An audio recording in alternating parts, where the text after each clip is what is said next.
Полигондағы сарбаздың өлімі.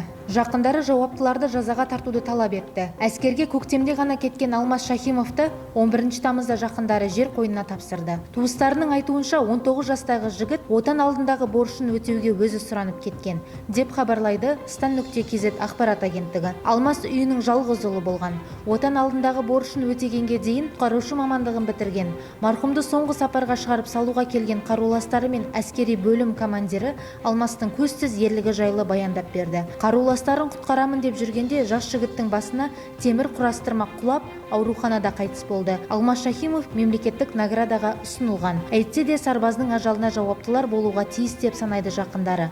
Әскерге ешкім шақырған жоқ. Өзі әскерге барам деп кеткен. Өз аяғын басып кетіп еді, өлтіріп табытқа салып алып келді. Әскерде тәртіптің жоқтығы бұл. Палатка құлағанда ішінде балалар айғайлады деді. Балалар айғайлағаны қалып қойған. Соған командир кірмей неге солдат кіреді деді марқұмның әжесі Гүлмайда Туғанбаева. Айта кетейік, бұған дейін қызметтестері Алмастың өліміне қатысты мән-жаймен бөліскен еді.